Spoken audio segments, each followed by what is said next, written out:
Bueno, para que quede constancia, estamos haciendo esta charla como homenaje al profesor Enrique Planchar el día de hoy, que nos han anunciado su fallecimiento. Y creo, como dije en la introducción, que el mejor homenaje que le podemos hacer es continuar con las actividades académicas de calidad de la vida universitaria, de sus profesores, de sus estudiantes y de sus egresados. Esta charla, gentilmente, pues Eduardo Carrera, egresado de la Universidad Simón Bolívar en Ingeniería Mecánica, se ofreció para impartirla porque ha sido motivo de su área de desempeño académico y de desempeño profesional en los últimos años, ¿no? Eduardo es consultor en el área de hidrógeno y sistemas energéticos emergentes en Capgemini Engineering y Envision Digital. Fue profesor durante un año del Departamento de Mecánica de la Universidad Simón Bolívar, 2016-2017. Se graduó como ingeniero mecánico, él es Carnet 05 en la Universidad Simón Bolívar, con maestría en sistemas de conversión de energía en la Escuela de Artes y Medidas de París, y también maestría en ingeniería mecánica en la Universidad Simón Bolívar. Y su doctorado lo hizo en optimización de sistemas energéticos con énfasis en cadenas logísticas de hidrógeno y metano renovables en el Instituto Nacional Politécnico de Toulouse.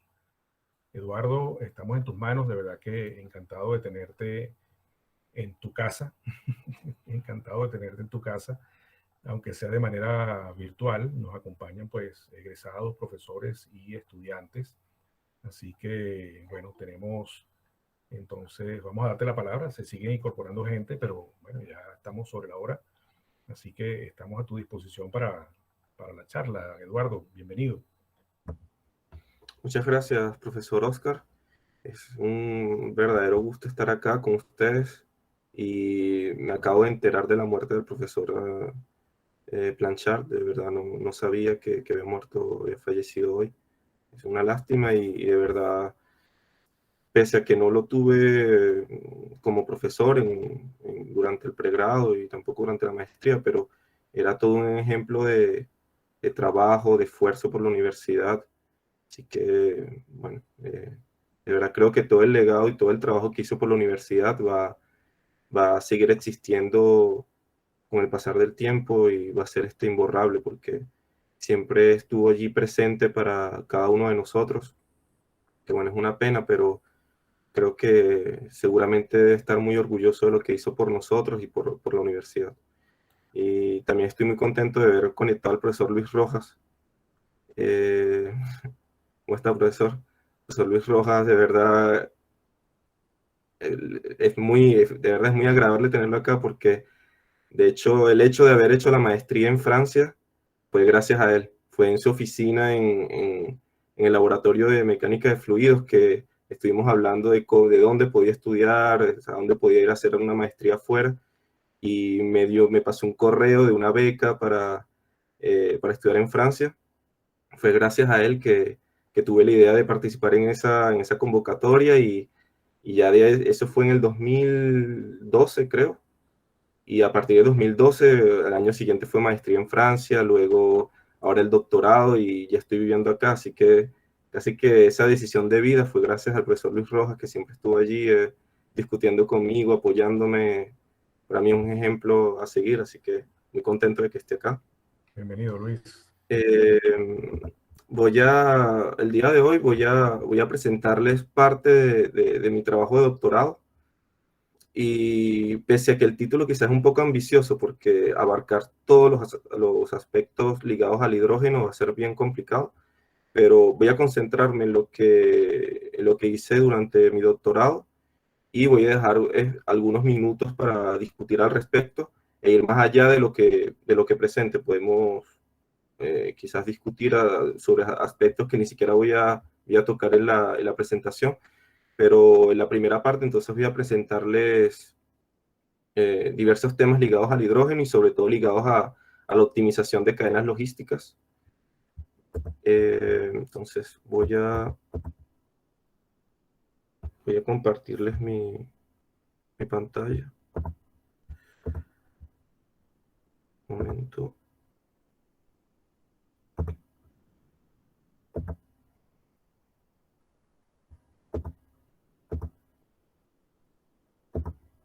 ¿Me confirman si están viendo mi pantalla, por favor? Sí, confirmado. Sí. Ok. Bueno, como les decía, voy entonces a presentarles parte de mi trabajo de doctorado, y no duden al final hacer preguntas más allá de lo que les presente, porque va a ser bien específico y orientado hacia la optimización de cadenas logísticas. Bueno, entonces, para comenzar, voy a comenzar con un contexto general para entender por qué interesarse en el hidrógeno. El Acuerdo de París, adoptado en la COP21 de diciembre de 2015, establece que el aumento de la temperatura global debe mantenerse por debajo de los 1,5 grados centígrados respecto a los niveles preindustriales. Existen diferentes estrategias que permiten disminuir las emisiones de CO2, que son las causantes de este problema. Entonces, algunas estrategias inspiradas en los objetivos del desarrollo sustentable estiman que es necesario disminuir en un 24% las emisiones de CO2 desde ahora hasta el año 2030, y otras estrategias que son aún más ambiciosas y que desean reducir, tener un escenario de emisiones de cero emisiones netas en el año 2050, estiman que para el año 2030 debe haber una disminución de 41% de las emisiones de CO2. Para alcanzar estos objetivos, las energías renovables deben estar en el centro de estas estrategias, ya que sus emisiones equivalentes son considerablemente menores que las fuentes fósiles. Sin embargo, estas fuentes renovables, como ustedes bien saben, son fuentes intermitentes y por lo tanto dependen o más bien plantean retos adicionales al sistema eléctrico. Es así como se requiere entonces que exista un sistema de energía flexible y con suficiente capacidad de almacenamiento, ya que, como les decía, el porcentaje de energía renovable, es decir, estas energías que son intermitentes, va a aumentar en los próximos años. Entonces, para el almacenamiento de electricidad, en la actualidad existen diferentes opciones. Entre ellas, podemos ver que el almacenamiento en forma de gas, es decir, en forma de hidrógeno o de metano, ofrece la posibilidad de almacenar electricidad de forma estacional y en grandes cantidades. Y actualmente es la única opción comercial disponible para este propósito.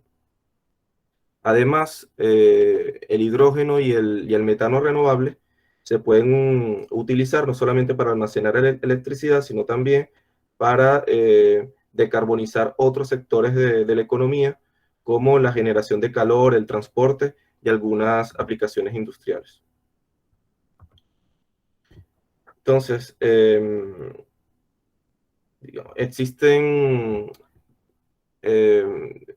o más bien este sistema que llamamos Power to Gas, o sea, la forma de producir hidrógeno de forma renovable, se basa en un concepto llamado Power to Gas que conecta tres redes: la red de gas, la red de electricidad y la red de CO2.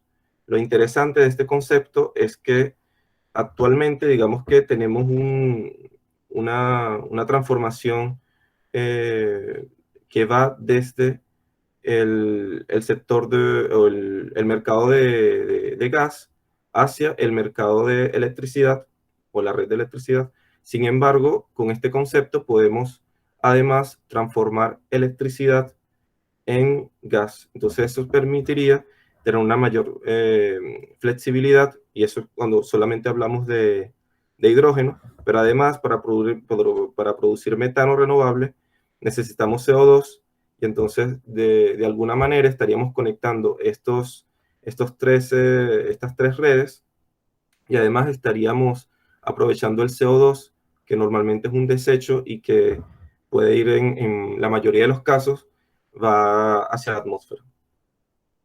Entonces, este concepto Power to Gas permite el incremento de la penetración de energías renovables, incrementa la flexibilidad de la red.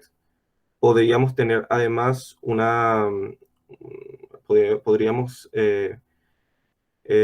suplir parte de la demanda de combustible a partir de combustibles de bajo carbono, y creamos entonces este vínculo bidireccional entre la red de gas y la red de electricidad. En la bibliografía encontramos que este concepto Power to Gas, dependiendo de cuál sea el vector final que obtenemos, este concepto lo podemos llamar Power to Hydrogen o Power to Methane. Existen dos tecnologías que nos van a servir para producir hidrógeno y metano.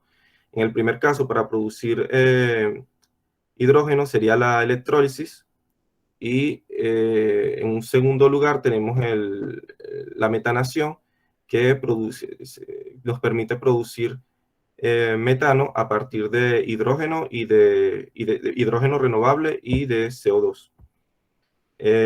Tenemos que en el primer caso, en el caso de la electrólisis, tenemos una eficiencia promedio de 73%, y en el caso del Power to Methane tenemos una eficiencia promedio de 58%, debido a que existe esta etapa adicional de metanación. En el caso del hidrógeno tenemos restricciones altas para su uso, debido a que tenemos restricciones ligadas a la inyección, por ejemplo, de hidrógeno en la red de gas, o algunos equipos que no están adaptados al uso del hidrógeno. Y en el caso del metano, digamos, la mayor parte de los sistemas están adaptados a funcionar con gas natural, que básicamente es metano, por lo que existen mucho menos restricciones. Y finalmente, en cuanto a inversión, en comparación con la cadena, digamos, de metano, existe una inversión media en el caso del hidrógeno, ya que esta etapa adicional de metanación, además de la captura de CO2, implica costos más importantes. Cuando hablamos de satisfacer una demanda de hidrógeno o de metano, además no solamente existe el concepto de Power to Gas para satisfacer esta demanda, también tenemos otro tipo de tecnologías. Entre ellas tenemos el reformaje de metano a vapor y el gas natural. Entonces podemos hallar conceptos como el gas to gas, que es la transformación de metano en hidrógeno, o incluso, como decía antes, podemos hablar también de power to power, que significa transformar esta electricidad renovable en hidrógeno, almacenarla y luego transformarla nuevamente en electricidad, o incluso transformarla en hidrógeno, luego gas natural y después en electricidad. En cuanto al hidrógeno, digamos que hoy en día se habla mucho del hidrógeno verde, que es el hidrógeno producido a partir de electrólisis, usando energías renovables. Sin embargo, tenemos toda una gama de opciones para la producción de hidrógeno. Entre ellas, o sea, tenemos prácticamente un arco iris en cuanto al hidrógeno, y entre ellas tenemos el hidrógeno negro o marrón, que es a partir de carbón; el hidrógeno gris, que es uno de las maneras de producir hidrógeno más comunes hoy en día, a través del reformaje de metano a vapor,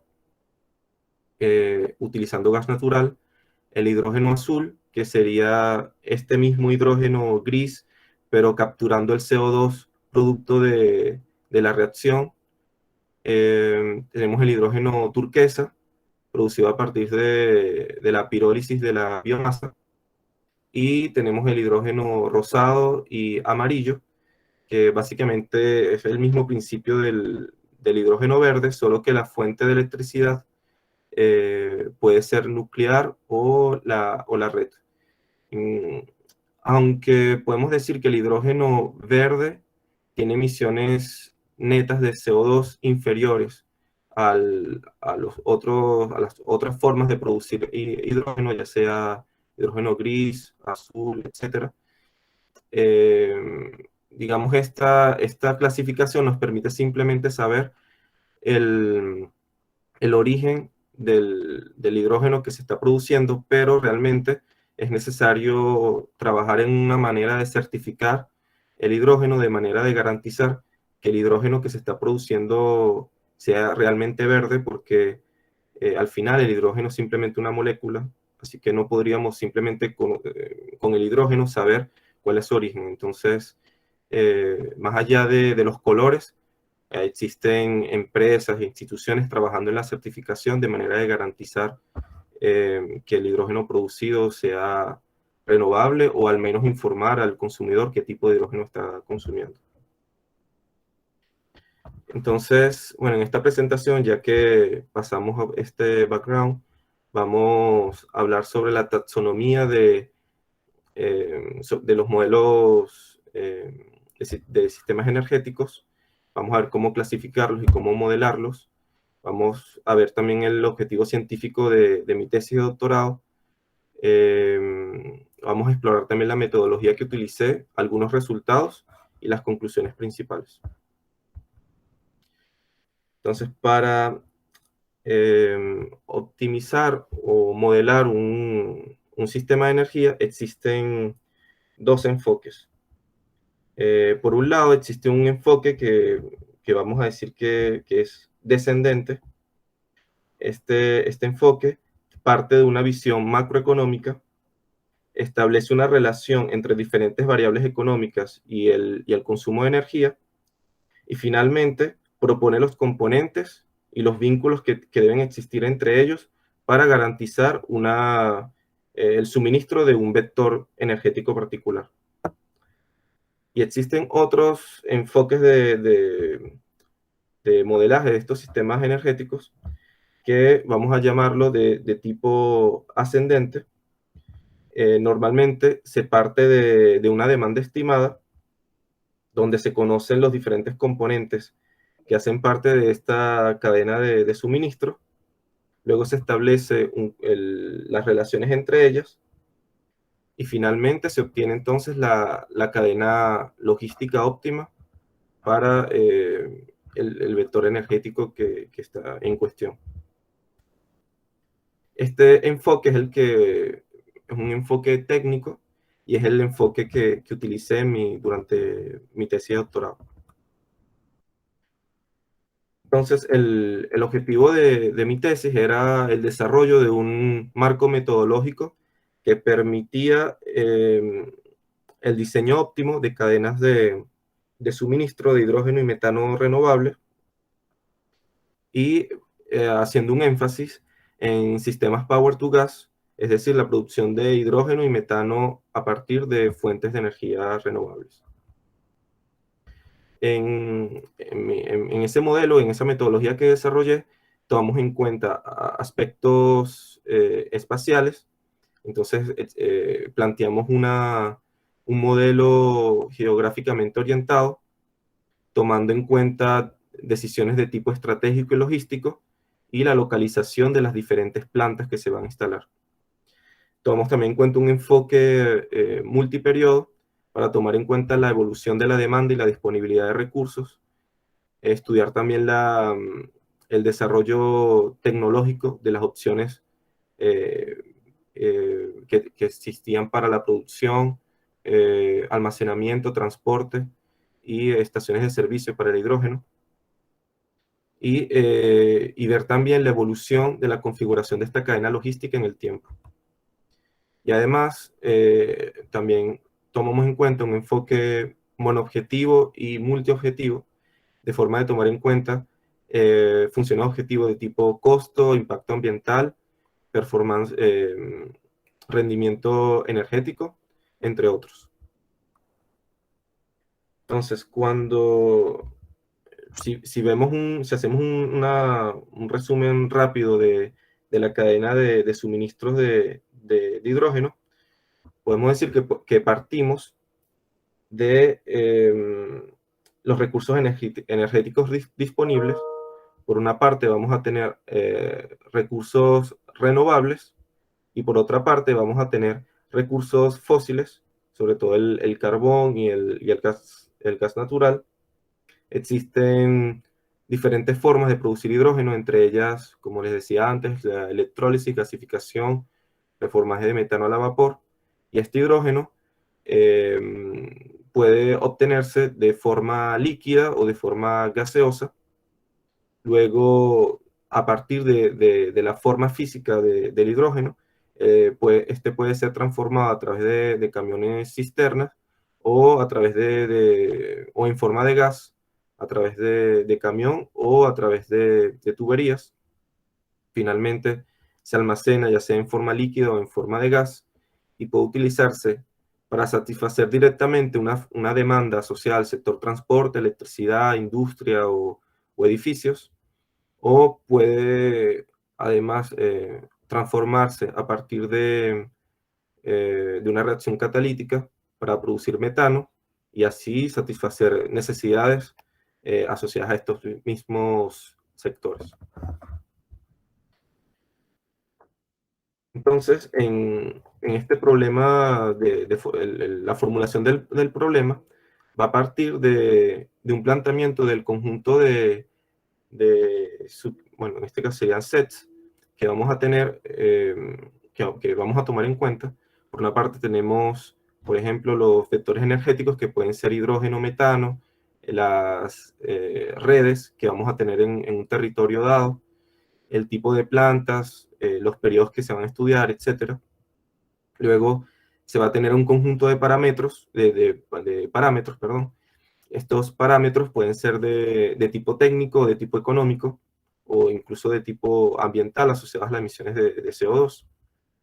Y esto nos va a permitir plantear un conjunto de variables. Estas variables pueden ser de tipo continuo, como por ejemplo, un ejemplo es la tasa de producción de hidrógeno.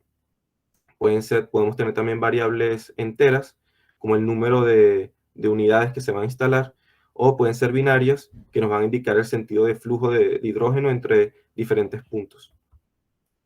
Ese conjunto de sets, parámetros y variables nos van a permitir plantear restricciones, ya sea ligadas a la satisfacción de demanda, balance de masa, red de transporte, las distintas capacidades. Y finalmente, vamos a obtener entonces un sistema, una programación de tipo a variables, de variables mixtas, y ya que vamos a tomar en cuenta variables enteras y variables continuas. Y finalmente se va a llevar a cabo una optimización de tipo monoobjetivo o multiobjetivo.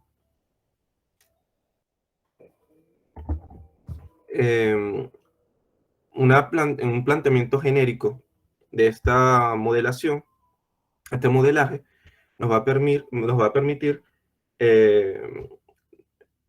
o no, más bien, una forma, digamos, de representar este modelaje de la cadena logística, la podemos ver en esta imagen.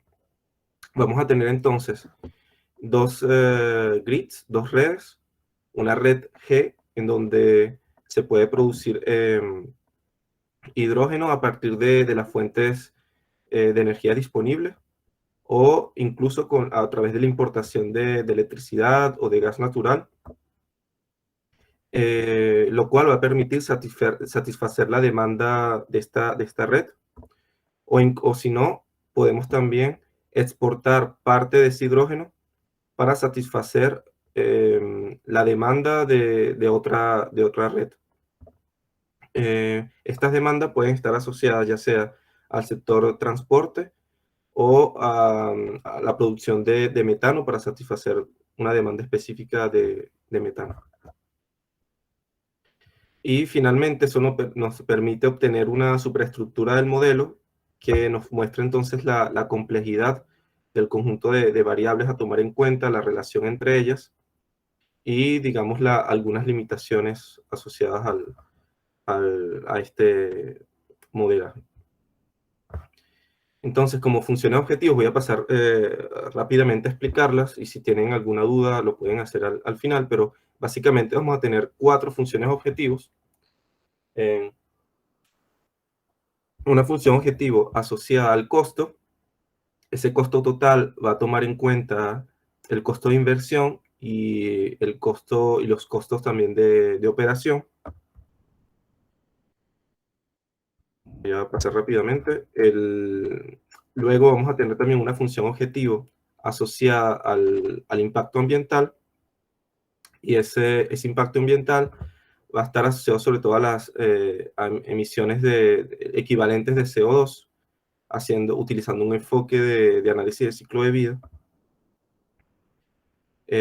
Una tercera función sería también, por ejemplo, maximizar la satisfacción de una demanda de gas natural a partir de metano renovable, para garantizar aspectos como la soberanía territorial u objetivos estratégicos de una región. Y finalmente vamos a tomar en cuenta también una función que involucre el rendimiento energético del sistema, tomando en cuenta la energía destruida y perdida a lo largo de la cadena de suministro. Para hacer un poco de publicidad a la universidad, este enfoque lo aprendí durante la maestría de Ingeniería Mecánica con el profesor Malpic en el curso en el tópico especial sobre exergía, y el enfoque de análisis de ciclo de vida fue con el profesor Oscar González durante el curso de análisis de ciclo de vida. Así que buena parte de lo que aprendí en la Universidad Simón Bolívar me fue muy útil para la tesis de doctorado. Entonces, finalmente vamos a tener un modelo de optimización que va a tomar en cuenta diferentes inputs, como las características geográficas del territorio, diferentes parámetros de tipo económico, técnico, ambiental, y todos estos parámetros van a estar planteados de forma de tomar en cuenta la evolución en el tiempo. Finalmente, estos inputs van a entrar en el modelo de optimización, el cual fue realizado utilizando GAMS, es un software, y finalmente obtenemos el frente de Pareto, que representa el conjunto de soluciones óptimas, y utilizando una estrategia de toma de decisiones, se toma la solución óptima del conjunto de soluciones que existentes, lo cual permite tener una configuración particular de esta cadena de hidrógeno y de metano, tomando en cuenta el conjunto de objetivos que habíamos discutido anteriormente. Lo voy a pasar rápidamente. Si tienen alguna duda sobre cómo funciona esta estrategia de toma de decisiones, lo podemos discutir al final.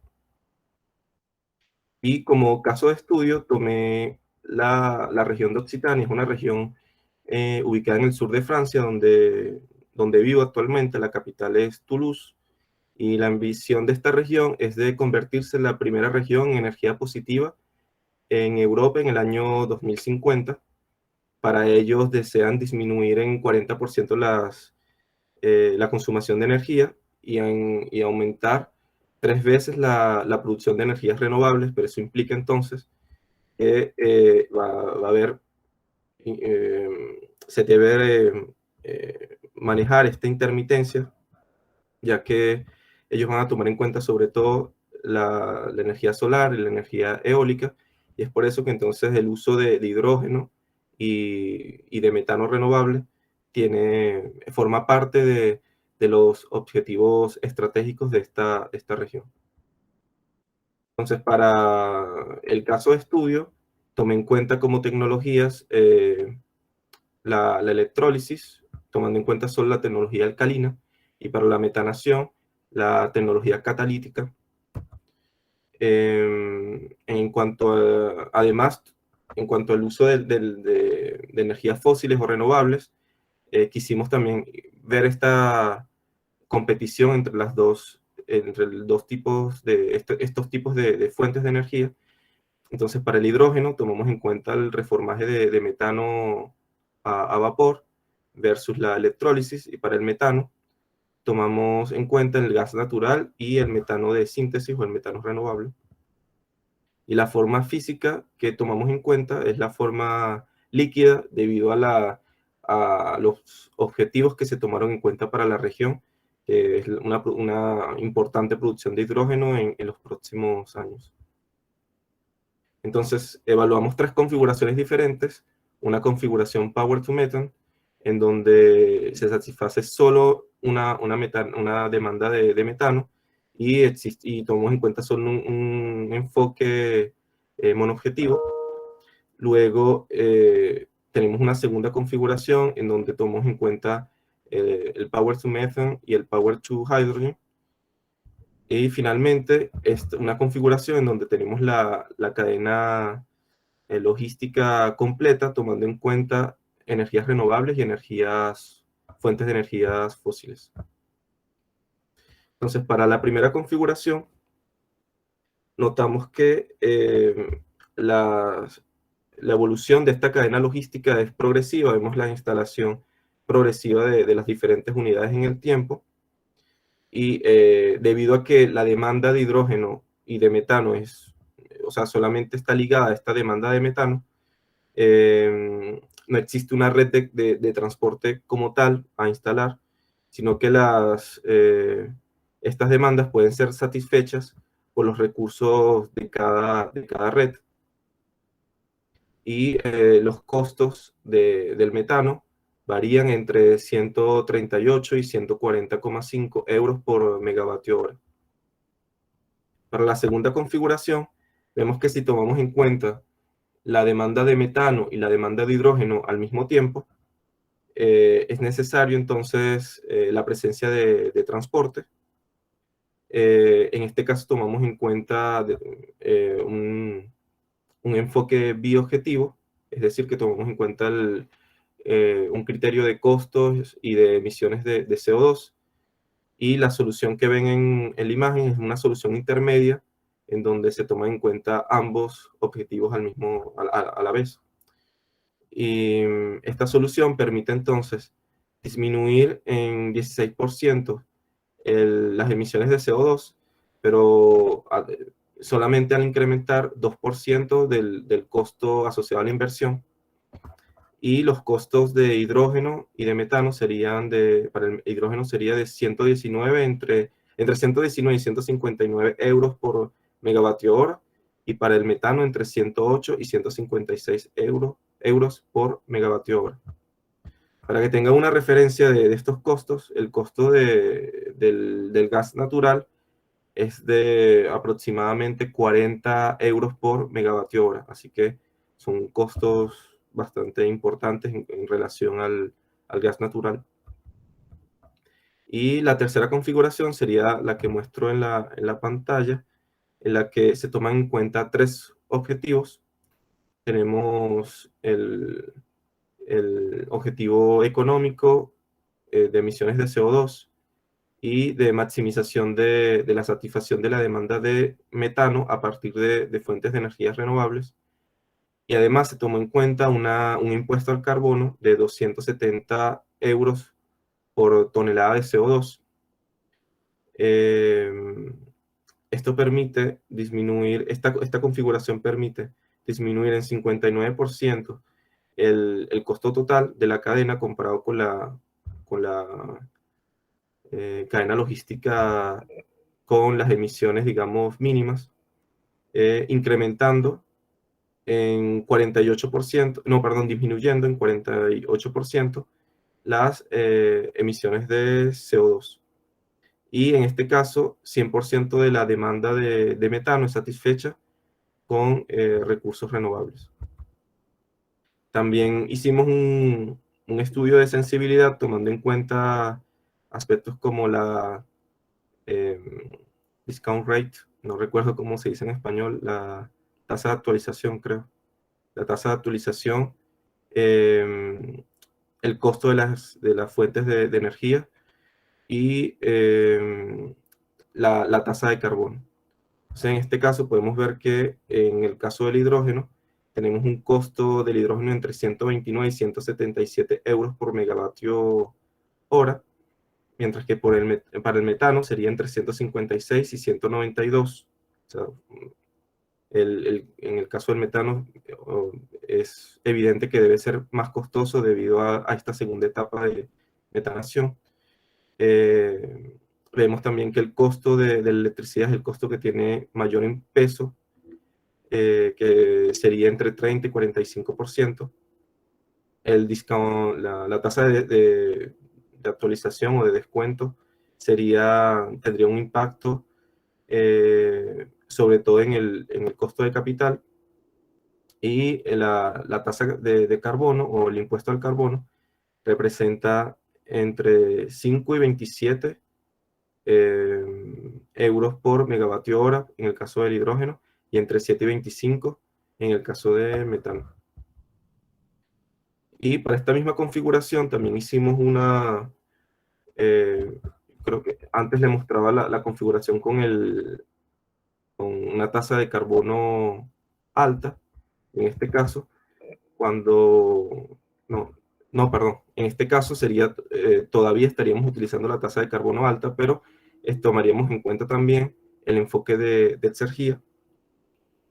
Entonces las tres funciones objetivas serían el costo, las emisiones de CO2 y la disminución de las pérdidas exergéticas. Y lo que vemos es que al utilizar esta tasa este impuesto al carbono bastante elevado, permite que el metano renovable tenga un lugar importante en la red. 100% del metano es satisfecho a través de sistemas Power to Gas. Sin embargo, existen unas pérdidas exergéticas bastante importantes que equivalen a 84% de la exergía que se tenía como recurso. Entonces, como conclusiones generales, podemos decir que se desarrolló una metodología que permite obtener un diseño óptimo de la cadena de hidrógeno y metano renovable a partir de diferentes criterios de decisión. Vemos que la configuración de la cadena logística puede cambiar drásticamente según la función o objetivo o el criterio de decisión que se tome. El hidrógeno podría ser competitivo. En este caso lo tomamos para el caso de estudio que tomamos en cuenta, sería para el sector transporte, y sería tomando en cuenta un impuesto al carbono. Sin embargo, en el caso del metano renovable, necesitamos algunos catalizadores, como la reducción ambiciosa de emisiones de CO2 para que tenga un lugar importante en la red de energía. Algunos puntos a tomar en cuenta para mejorar el modelo que propusimos sería tomar en cuenta los desechos que se producen a lo largo de la cadena de vapor, de la cadena de suministro de hidrógeno y de metano, como por ejemplo el hidrógeno, incluso la valorización del calor que se tiene como desecho, y la vinculación con otros procesos como la producción de biomasa o incluso con procesos industriales como procesos siderúrgicos, procesos también de producción de cemento, etc. las principales contribuciones de este trabajo fueron la extensión de un modelo que se había desarrollado en el laboratorio donde hice la tesis de doctorado, la inclusión de algunos aspectos como la tasa de actualización o la incorporación de las estaciones de servicio y su localización, y la modificación de algunas funciones objetivos y la incorporación del análisis de exergía. Y como contribuciones científicas, se tienen 2 artículos publicados en conferencias científicas, en conferencias internacionales.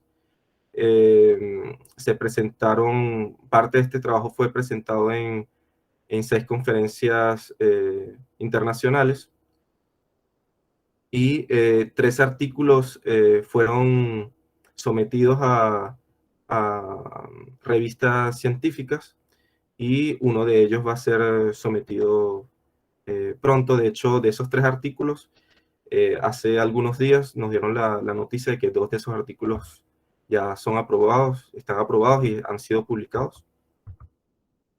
Y algunas perspectivas que tenemos para nuestro trabajo es la incorporación de otras formas de físicas de hidrógeno, la incorporación del hidrógeno azul, debido a que consideramos que este hidrógeno esta manera de producir hidrógeno va a ser importante para la transición y para generar una economía de hidrógeno, sobre todo en las primeras fases. Incorporar también un esquema de certificación de hidrógeno y de metano, más allá de este nombre de hidrógeno verde, y de realmente, de alguna manera, establecer cómo definir el hidrógeno verde, azul y gris. Tomar en cuenta también aspectos de incertidumbre ligados a la demanda o a la disponibilidad de recursos, e incorporar otros criterios como la flexibilidad, análisis de ciclo de vida, resiliencia, riesgos, etc. Y más allá del hidrógeno y del metano, realmente el hidrógeno sería una etapa fundamental para satisfacer un sinnúmero de demandas, y también podría ser utilizado como materia prima para la producción de otro tipo de elementos como el metanol, la amonio, etc. Entonces quisiéramos también expandir este modelo de manera de tomar en cuenta estos otros aspectos. Bueno, muchas gracias, y quedo entonces a la disposición de ustedes para las preguntas que deseen plantear. Bueno, gracias, Eduardo. De verdad que bien interesante tu presentación, y felicitaciones tanto por el trabajo del doctorado como por la presentación que acabas de hacer, como por las publicaciones que se han derivado de ello, ¿no? Y yo cometí un error a la presentación, que se me olvidó decir el título de la charla, ¿no? Ah, Pero, okay.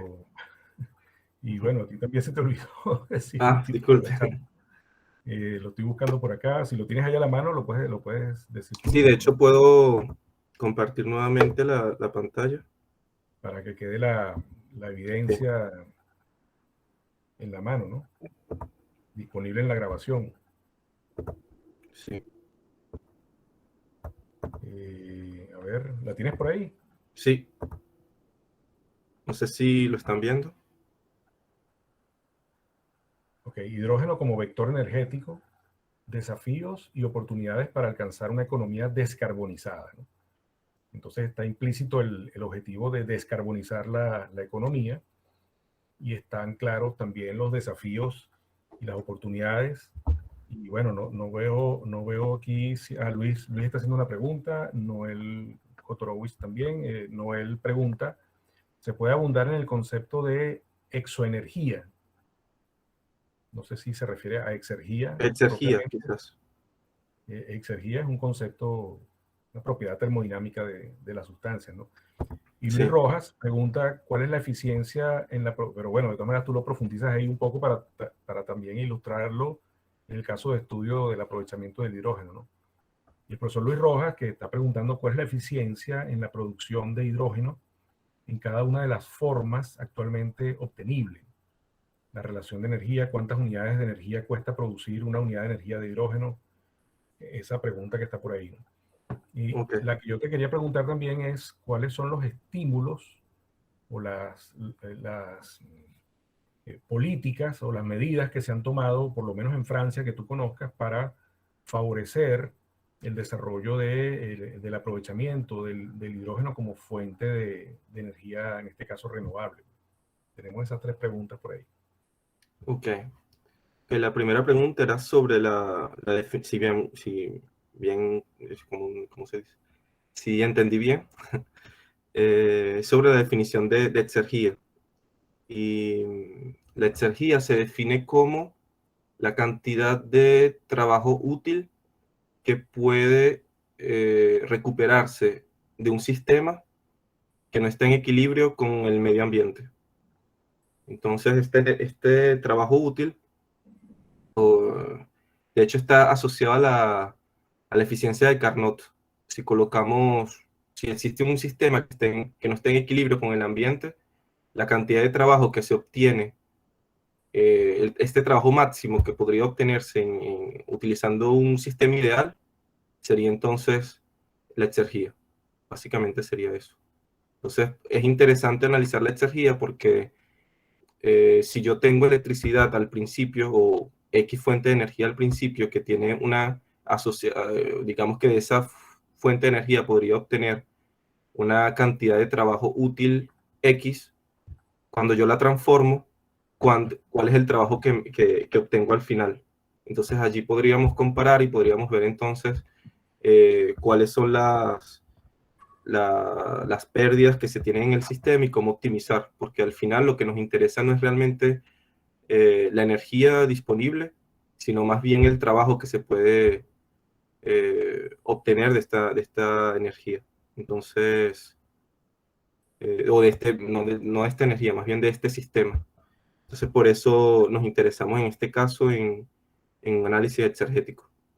Y en cuanto al rendimiento, como referencia tengo algunos valores acá. La electrólisis tendría un rendimiento de 73% en promedio, pero ese valor puede ser, dependiendo de la tecnología que se utilice, podría ser superior o inferior en caso de que sea una tecnología que no esté suficientemente madura, pero en promedio digamos que es 73%. Y en el caso de la metanación, tomando en cuenta la producción de hidrógeno, sería 80%. En este caso solo estamos hablando de la producción de hidrógeno y de metano directamente, pero a eso habría que agregarle también las pérdidas asociadas a el transporte, almacenamiento, compresión, etcétera. Así que se puede llegar incluso a pérdidas o a rendimientos realmente bajos, en algunos casos 30%, 35%, lo cual hace que en algunos casos no sea tan interesante, y es por eso que se necesita que esta tecnología o que el conjunto de tecnologías asociadas maduren y así minimizar las pérdidas que se tienen a lo largo de la cadena de suministro. Y profesor Oscar, usted tenía otra pregunta. Sí, era la de las medidas fiscales o estímulos que se han hecho en Francia, que se han adoptado, se han tomado en Francia como política pública para favorecer esta fuente de energía. Si hay alguno y en qué orden, digamos, en qué medidas se han implementado. Okay. Sí, realmente no podría, digamos, enumerar exactamente el conjunto de medidas que en Francia se están aplicando, pero podría simplemente hablar de mi experiencia y de lo que he visto acá. Y podría decir que por ahora, perdón, por ahora se encuentra en una etapa digamos, de inversión, y las tecnologías de hidrógeno dependen bastante de financiamiento público. Realmente todavía no son rentables como para competir y no depender del Estado. Así que buena parte de las experiencias que existen hoy en día han sido financiadas por el Estado. Y por otra parte, lo que veo de la estrategia francesa es que están sobre todo empezando por sectores quizás donde las pérdidas no sean tan importantes, por ejemplo en el turismo. Existen algunos lugares en donde se pueden conducir carros de hidrógeno,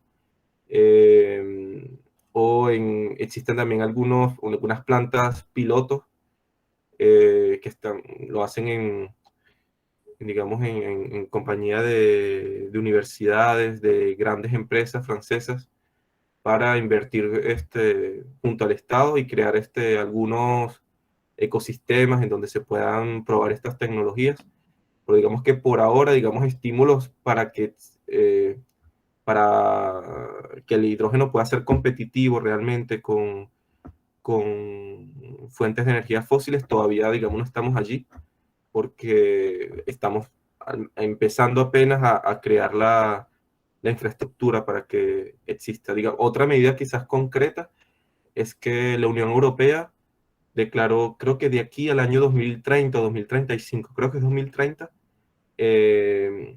no se va a poder comprar carros que utilicen fuentes fósiles.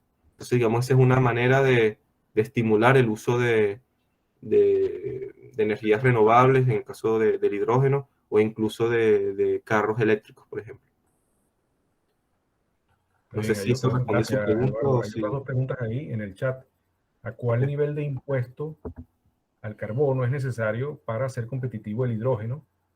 Según se entendió, interpreto la pregunta, si Noel, si no es así, me corrige, pero entiendo que se refiere al impuesto que hay que hacer a las emisiones de carbono, de las fuentes Sí. de generación termoeléctrica, para que el hidrógeno pueda ser competitivo con esas fuentes de energía. Y la otra pregunta de Edgardo Serpa, que es uno de los estudiantes del curso de análisis de ciclo de vida y ecodiseño, ¿cuál fue el software usado para plantear el modelo de optimización MILP? Sí, esos son. Y bueno, Okay. José Félix Domínguez, para darte de 3 en 3, ¿por qué producir metano siendo que el metano es un gas mucho más dañino que el CO2 para la atmósfera? Vamos a resolver esas tres. Y hay una cuarta por ahí que viene de Luis Rojas que vamos a dejarla para el siguiente set. Ok. La primera era sobre la tasa, Están en el chat. el impuesto. Sí. Ok. De hecho, el impuesto que coloqué acá es... de hecho, lo voy a colocar quizás aquí. Nosotros utilizamos, o sea, variamos el costo de o no el costo, pero variamos el valor de ese impuesto al carbono entre 0 y 270, porque se estima que en los próximos años ese valor va a variar entre 50 y 270. La Unión Europea estima que el valor más alto que van a colocar es de 270 y el valor mínimo de 50. Y el hidrógeno, incluso con valores bajos de este impuesto al carbono, según las hipótesis que nosotros teníamos, que de hecho, no sé si vieron en los resultados, pero estamos hablando del año 2035. Entonces para ese año, o sea, cuando ya la tecnología esté bastante madura, el hidrógeno con una tasa de carbono de 50 euros por tonelada de CO2, podría ser suficiente para que al menos tenga un lugar importante bueno, importante, quiero decir, entre 10 y 20% de satisfacción de la demanda por ejemplo, para el sector transporte. Pero si queremos, obviamente, si queremos obtener una cadena logística o una cadena de suministro 100% renovable, esta tasa de carbono, el impuesto al carbono, debe ser bastante elevado, sobre todo para en el caso del metano renovable, debido a ese costo adicional asociado a la metanación, se necesita entonces un impuesto al carbono bien elevado, de manera de justificar el uso del metano y no del gas natural, por ejemplo. Otra pregunta, ahora que estoy hablando del metano, la persona que hizo la pregunta tiene bastante razón, porque en cuanto a emisiones de CO2, el CO2, digamos, es menos dañino que el metano, pero acá no estamos, o sea, se está produciendo metano para satisfacer una demanda particular asociada a la industria o a la generación de calor, pero ese metano no va a emitirse a la atmósfera. Y de hecho, el metano que se está produciendo se produce a partir de la captura de CO2 que normalmente va hacia la atmósfera. Entonces, es un proceso neutro, porque el CO2 que se emite al final cuando este metano se quema es capturado para producir luego metano. Digamos, el rendimiento obviamente no va a ser de 100%, pero digamos que es mucho menos dañino que utilizar directamente gas natural. ¿Y cuál era la otra pregunta? Disculpe. La del software que utilizado para plantear el modelo. MILP.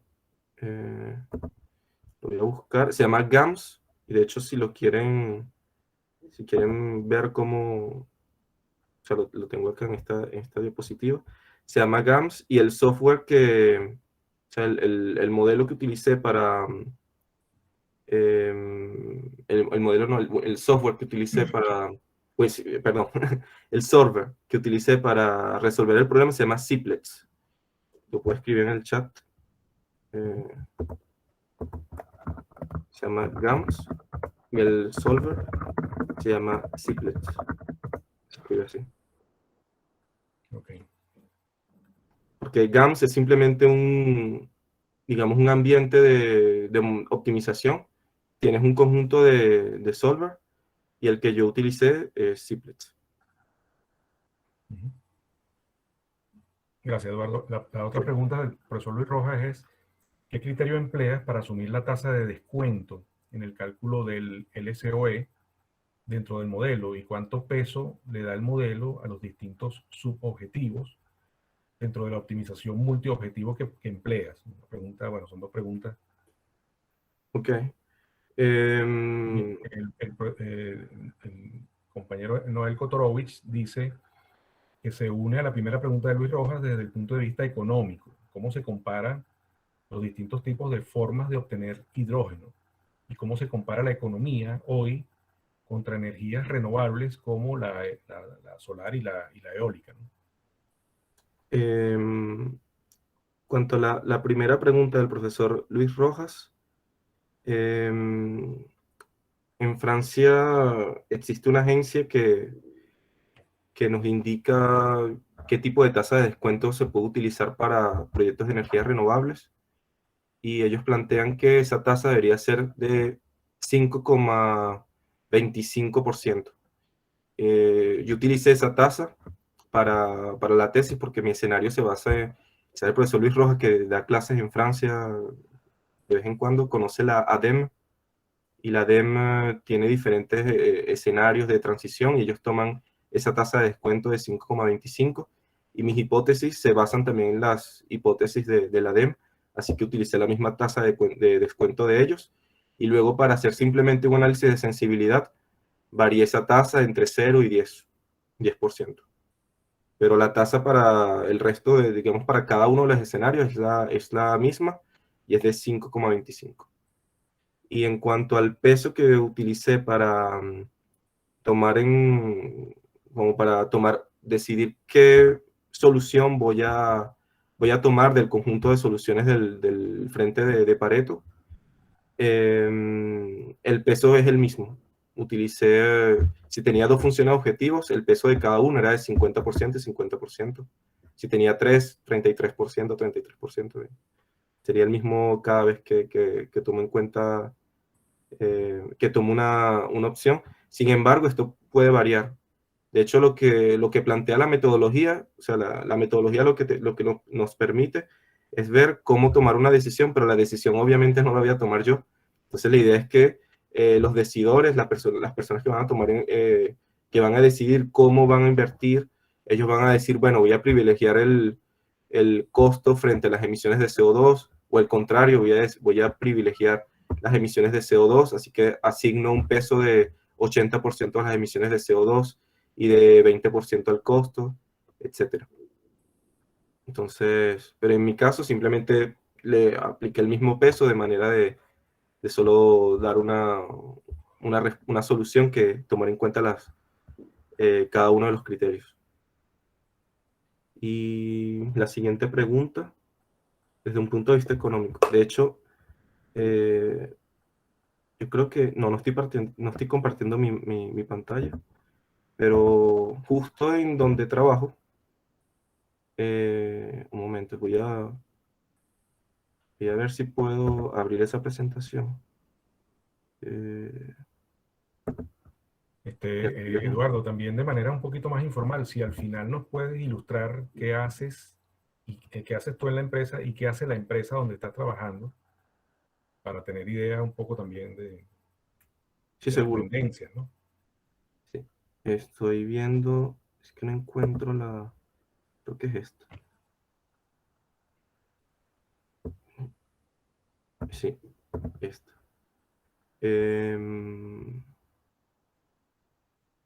Voy a compartirles otra vez mi pantalla y creo que va a ser bastante claro si lo muestro de esta manera. Porque van a poder ver entonces cuál sería el costo asociado a... No está finalizado, es un estudio que estoy haciendo para la empresa donde trabajo. Y estos son valores del Instituto, de la Agencia Internacional de Energía. Vemos que el costo del hidrógeno gris, que sería el hidrógeno producido a partir de gas natural, varía entre un poco menos de 1 euro hasta, vamos a decir, 2,80 €, 2,70 € quizás, por kilogramo de hidrógeno. Este sería el costo asociado al hidrógeno producido sería el mismo proceso, pero con captura de CO2. El costo del hidrógeno, que sería el hidrógeno negro o marrón. El hidrógeno a partir de fuentes de energías renovables. Y este es un caso de estudio que estoy analizando, que sería hidrógeno producido a través de energía geotérmica en Islandia. Entonces, simplemente para colocar en perspectiva el resultado que obtuve en comparación a lo que dice la Agencia Internacional de Energía. Entonces, obviamente, las fuentes de hidrógeno, las fuentes de energías fósiles permiten costos inferiores en comparación a las fuentes de energías renovables, pero sin embargo existen algunos lugares en donde la producción de hidrógeno puede ser competitiva con las fuentes de energía fósiles, que sería por ejemplo en Islandia, porque si se usa energía geotérmica, donde tenemos un factor de carga, o sea, un capacity factor de 80, incluso en algunos casos 90%, es decir, producción no intermitente durante prácticamente todo el año, se puede producir hidrógeno casi todo el tiempo y eso permite disminuir costos, sobre todo los costos de inversión, y por lo tanto tener entonces un costo de hidrógeno inferior al promedio del costo asociado a las energías renovables. No sé si eso quizás respondió la pregunta o...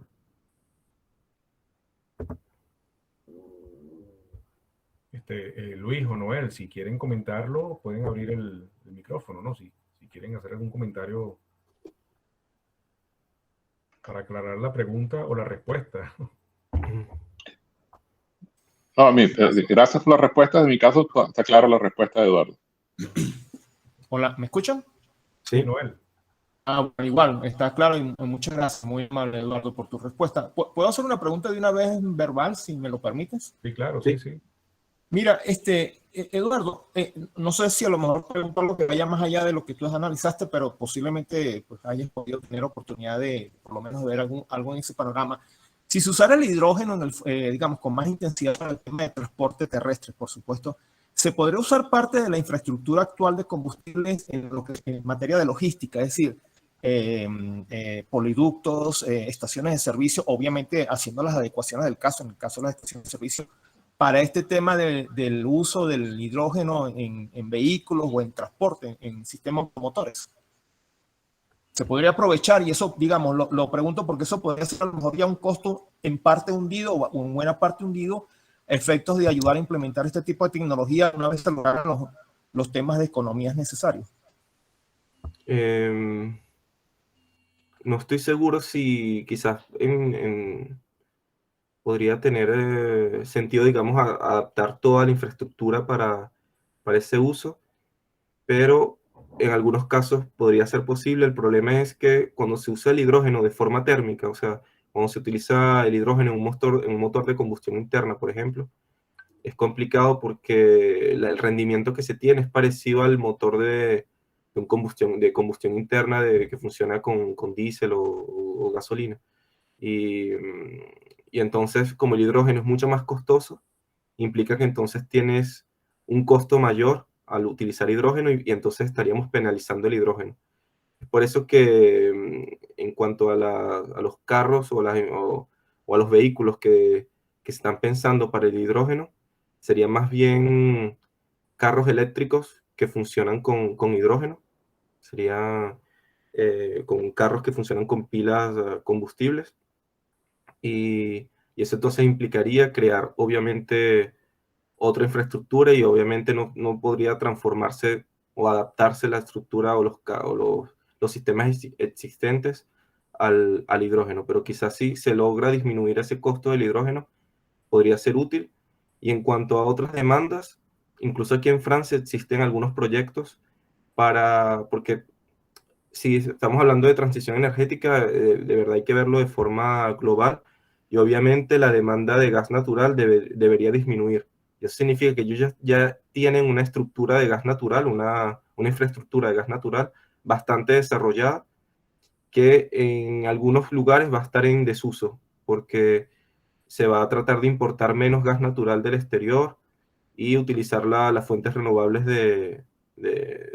europeas, y algunas partes de esa red de gas natural se están empezando a adaptar para el uso de hidrógeno. De hecho, ya en la frontera entre Francia y Alemania, cerca de Strasbourg, en el norte, bueno, en el norte-este, existe ya un proyecto que está llevándose a cabo y se están planteando objetivos también de adaptar el conjunto de toda la infraestructura de gas natural, de manera de pasar de una penetración o de la posibilidad de inyectar 6% de hidrógeno hoy en día, pasar a 10, 20% en los próximos años. En los próximos años estoy hablando del año 2030, 2040, que es un trabajo bastante grande, pero digamos esa readaptación de la infraestructura existente, sí se está, de eso sí se está hablando, y de hecho otra aplicación también, cuando hablo se me vienen ideas sobre eso. En algunos casos también se está hablando de sustituir algunas turbinas de producción que se utilizan para la producción de energía eléctrica por turbinas híbridas que pueden funcionar con hidrógeno o con gas natural. Y esa también podría ser otra manera de flexibilizar el uso del hidrógeno, porque, por ejemplo, una pila combustible que transforma hidrógeno en electricidad solamente puede funcionar con hidrógeno, mientras que una turbina, si es híbrida, podría, si en algún momento no existe suficiente hidrógeno para satisfacer una demanda dada, se puede utilizar gas natural. Eso también se está tomando en cuenta. Entonces, quizás, como decía, quizás en el sector transporte pueda ser complicado, pero existen otros sectores industriales o la red de gas, etcétera, en donde esa readaptación es posible, podría ser posible. Perfecto. Gracias. Gracias, Eduardo. No sé si no hay ninguna otra pregunta anotada. No sé si alguien quiere. Te quería hacer una pregunta. Cuando estabas haciendo la optimización, cuando pusiste lo de la optimización multi-objetivo, ¿no? La llamaste. Utilizaste para cada uno de los objetivos la misma ponderación. Sí. Los factores de ponderación. ¿Eso a qué se debe? ¿Por qué se ponderan igual esos tres factores, esos tres elementos de optimización? Simplemente que es variable. De hecho, depende de quién va a tomar la decisión. Y en mi caso, simplemente coloqué la misma ponderación debido a que simplemente quería tomar en cuenta los objetivos, los criterios que estaban involucrados. Pero como decía antes, en cuanto a la pregunta del profesor Luis Rojas, es simplemente una muestra de lo que permite la metodología, pero en el caso de que alguien quiera utilizar este modelo para estimar entonces cuál sería la configuración de la cadena logística óptima en un territorio, pero disminuyendo simplemente el costo, puede hacer eso, puede colocar 100% de ponderación al costo y 0% a las emisiones de CO2 o la inversa, y obtener entonces la cadena que desee según los criterios que desee. Perfecto. Sí. Bueno, oye, lo que me queda es, bueno, no habiendo más preguntas, no veo por ahí más comentarios.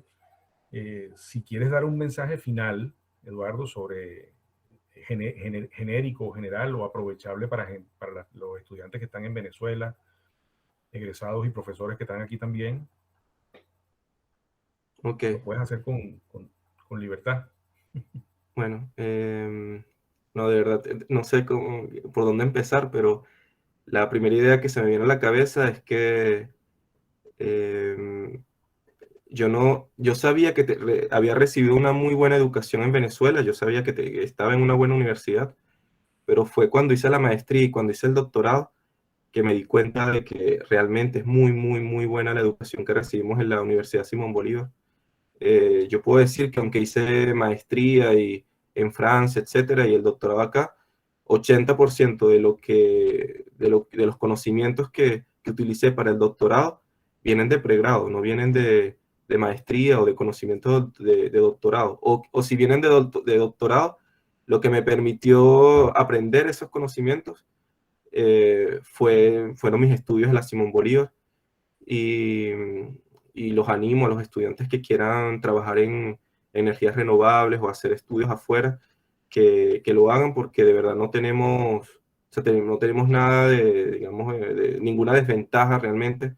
Quizás la única desventaja es la disponibilidad de algunos recursos, eso es obvio. Aquí en Francia podía comprar el software que yo quería, si quería comprar otra computadora la compraba, tenía recursos para congresos, publicaciones, etcétera. Pero en cuanto a educación, no existe, no creo que esté en desventaja en relación a un ingeniero promedio en Francia. Eso por un lado. Y en cuanto a, bueno, quería agradecerles a ustedes, sobre todo a ustedes, bueno, no estoy seguro de quiénes están conectados, pero estoy viendo al profesor Marco González, que también... Profesor Marco González, la profesora Sabrina Discipio también. Sí. Y luego tenemos egresados y estudiantes. Hola. Que, buenas tardes. Profesor Marco. Gracias. Sí.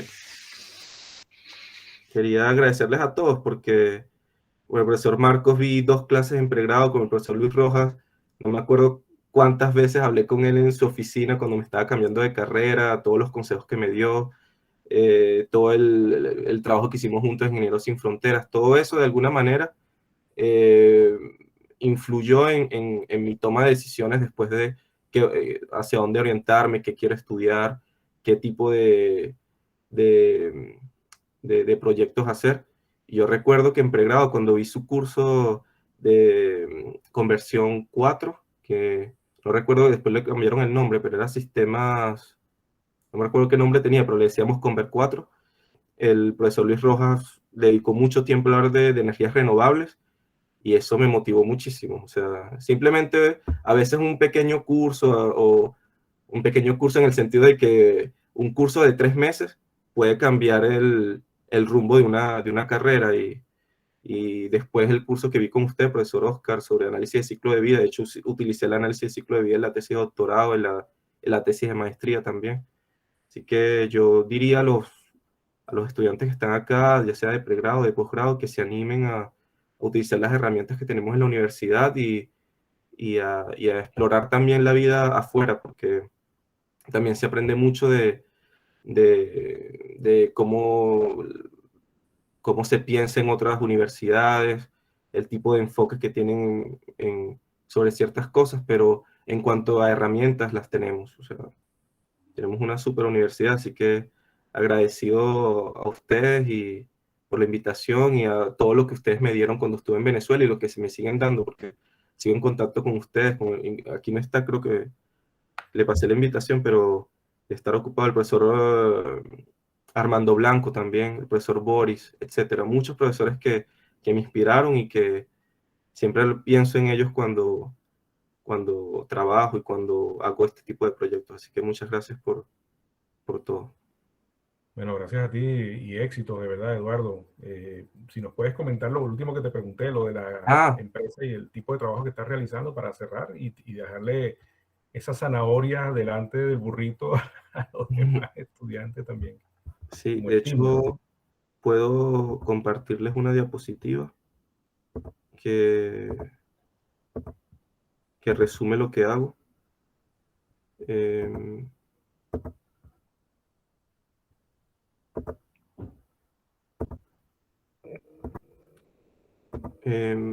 Como les decía, yo hice mi tesis sobre optimización de sistemas energéticos, digamos que una tesis en ingeniería industrial más que todo, y ahora trabajo en algo que se aleja un poco, pero sigue ligado al tema del hidrógeno y de la optimización.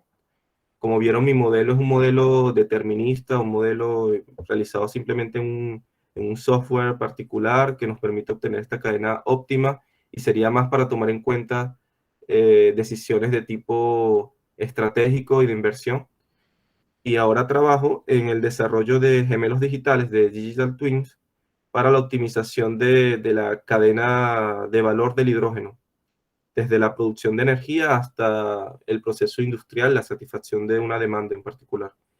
Entonces estamos desarrollando gemelos digitales que permitan disminuir los riesgos de inversión y maximizar los beneficios. Entonces tenemos 4 conceptos de gemelos digitales. De hecho, antes de decir eso, quizás, no sé si han escuchado hablar de estos gemelos digitales y qué quiere decir.